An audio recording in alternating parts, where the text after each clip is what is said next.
Hello students. तो मैंने आपको कॉमर्स में एक चैप्टर कंप्लीट करा दिया जिसका नाम था बिजनेस एनवायरनमेंट। आज हम कॉमर्स का सेकंड चैप्टर पढ़ने वाले हैं, कैपिटल, जो कि फिक्स्ड भी होती है और वर्किंग भी होती है, और आपके चैप्टर का नाम भी है ये कैपिटल, फिक्स्ड और वर्किंग। तो आज हम चैप्टर में 4 टॉपिक कवर करेंगे। 1 is meaning of capital, second sources of finance के टाइप्स, थर्ड फाइनेंशियल प्लानिंग की मीनिंग और उसके फीचर्स। आज हम ये चारों टॉपिक आज के वीडियो में कवर करने वाले हैं। तो चलिए टाइम वेस्ट नहीं करते हैं। और अगर आपने मेरी पहले बिजनेस एनवायरनमेंट की वीडियो नहीं देखी है तो मैंने ऊपर लिंक दे रखा है, जाइए वीडियोस देखिए, अच्छे से समझिए और फिर वापस से कैपिटल पे आ जाइए। तो चलिए ज्यादा समय बर्बाद नहीं करते हैं और आज का वीडियो शुरू करते हैं। आ जाइए मेरे साथ।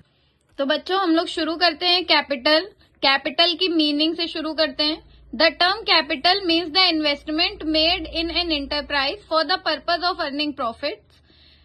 कैपिटल का मतलब है ऐसी इन्वेस्टमेंट जो हर एंटरप्राइज, हर ऑर्गेनाइजेशन में करी जाती है ताकि फ्यूचर में उससे प्रॉफिट अर्न हो सके।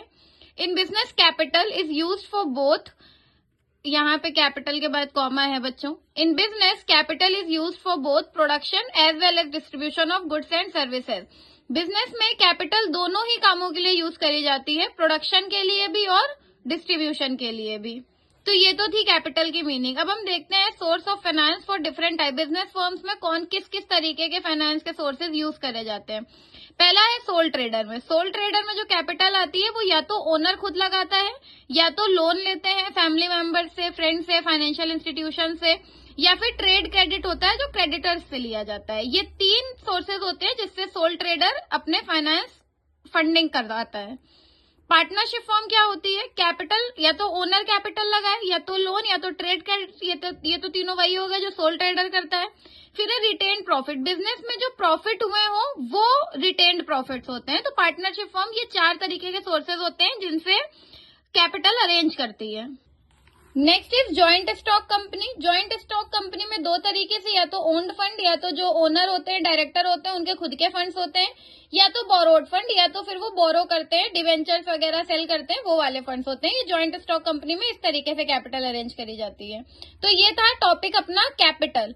Next topic is financial planning. Financial planning क्या होती है? This is very important for every organisation. It is the process of estimating financial requirement of an organization, specifying the sources of funds and ensuring that enough funds are available at the right time. Financial planning का मतलब है ये एक ऐसा process है जिसमें financial requirements estimate करी जाती हैं ऑर्गेनाइजेशन की, और ये देखा जाता है कि कौन सा फंड कब अवेलेबल हो रहा है और वो राइट टाइम पे अवेलेबल हो और सही फंडिंग हो। ये फाइनेंशियल प्लानिंग है। इसके features, it should be very simple. अगर ये प्रोसीजर कॉम्प्लेक्स होगा तो लोगों को समझ नहीं आएगा। इतनी ज्यादा सिंप्लिसिटी होनी चाहिए कि किसी भी लेमैन को भी इजीली समझ आ सके financial planning. Next is based on clear cut objective. जितने भी फर्म के ऑब्जेक्टिव्स हो वो एकदम क्लियर कट मेंशन्ड होने चाहिए फॉर द इजी लर्निंग।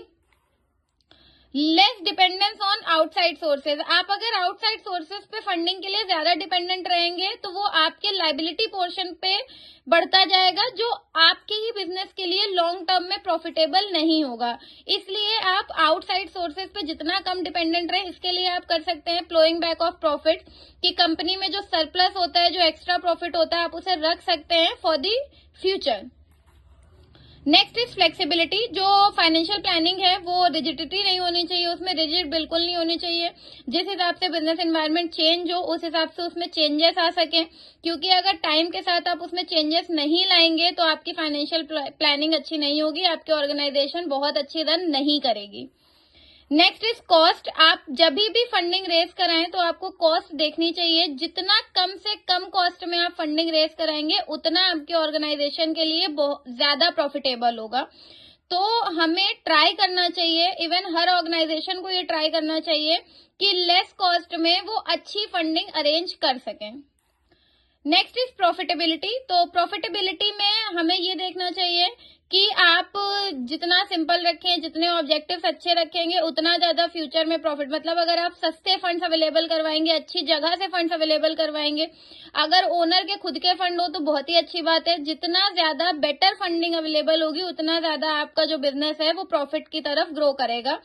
और एक चीज हमेशा फीचर्स में एक और चीज याद रखनी चाहिए कि फ्यूचर में आपको अगर फंडिंग की नीड हो तो आपको ऐसे सोर्सेस से फाइनेंस कराना चाहिए जिससे इन फ्यूचर आपको जब भी फाइनेंस रेस कराना हो आप उस समय पे फाइनेंस अपना रेस करवा सकते हैं। ये थे फाइनेंशियल प्लानिंग के फीचर्स, ये थी फाइनेंशियल प्लानिंग की मीनिंग। हमने सोर्सेज ऑफ फाइनेंस पढ़ लिया, हमने कैपिटल की मीनिंग पढ़ ली। ये सारे टॉपिक्स हमने आज कवर किए। तो स्टूडेंट्स, ये था आज का टॉपिक कैपिटल के ऊपर, उसके टाइप्स, उसकी मीनिंग, फीचर्स सब मैंने आपको आज की वीडियो में पढ़ाया। आगे का चैप्टर हम नेक्स्ट वीडियो में कंप्लीट करेंगे। और अगर आपको वीडियो पसंद आई हो तो वीडियो को लाइक करिएगा, अपने फ्रेंड्स के साथ शेयर करिएगा और चैनल को सब्सक्राइब करिएगा। Thank you so much.